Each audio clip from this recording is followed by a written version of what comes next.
Zedekiah was 21 years old when he became king, and he reigned 11 years in Jerusalem. And his mother's name was Hamutal, the daughter of Jeremiah of Libnah. He did evil in the sight of the Lord, like all that Jehoiakim had done. For through the anger of the Lord this came about in Jerusalem and Judah, until he cast them out from his presence. And Zedekiah rebelled against the king of Babylon. Now it came about in the 9th year of his reign, on the 10th day of the 10th month, that Nebuchadnezzar king of Babylon came, he and all his army, against Jerusalem, camped against it, and built a siege wall all around it. So the city was under siege until the 11th year of King Zedekiah. On the 9th day of the 4th month the famine was so severe in the city that there was no food for the people of the land.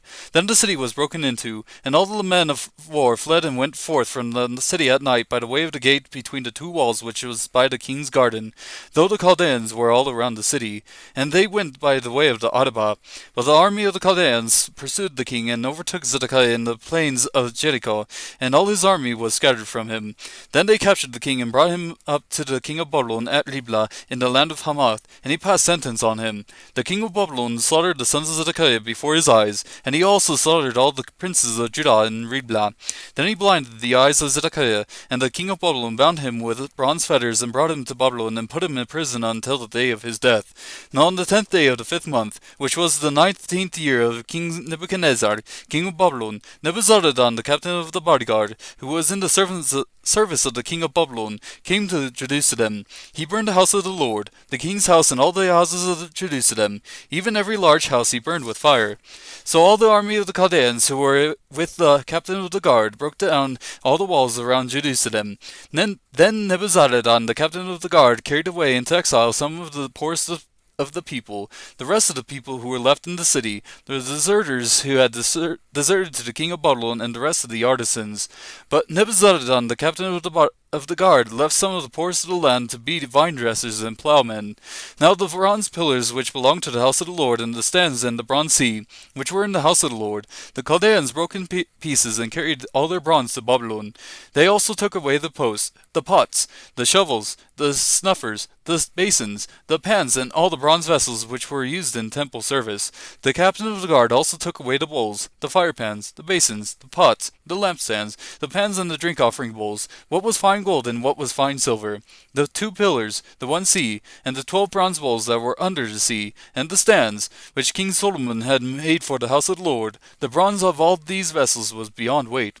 As for the pillars, the height of each pillar was 18 cubits, and it was 12 cubits in circumference and 4 fingers in thickness, and hollow. Now a capital of bronze was on it, and the height of each capital was 5 cubits, with networking pomegranates upon the capital all around, all of bronze. And the second pillar was like these, including pomegranates. There were 96 exposed pomegranates. All the pomegranates numbered 100 on the network all around.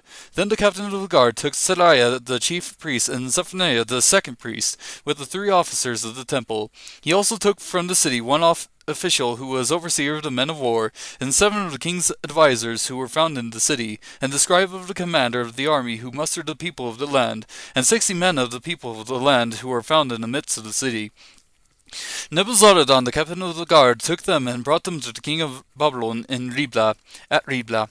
Then the king of Babylon struck them down and put them to death at Riblah in the land of Hamath. So Judah was led away into exile from its land. These are the people whom Nebuchadnezzar carried away into exile. In the 7th year, 3,023 Jews. In the 18th year of Nebuchadnezzar, 832 persons from Jerusalem. In the 23rd year of Nebuchadnezzar, Nebuzaradan, the captain of the guard, carried into exile 745 Jewish people. There were 4,600 persons in all. Now it came about in the 37th year of the exile of Jehoiakim, king of Judah, in the 12th month, on the 25th of the month, that Evil-Merodach, the king of Babylon, in the 1st year of his reign, showed favor to Jehoiakim, king of Judah, and brought him out of prison. Then he spoke kindly to him, and set his throne above the thrones of the kings who were with him in Babylon. So Jehoiakim changed his prison clothes, and had his meals in the king's presence regularly all the days of his life. For his allowance, a regular allowance was given him by the king of Babylon, a daily portion all the days of his life until the day of his death.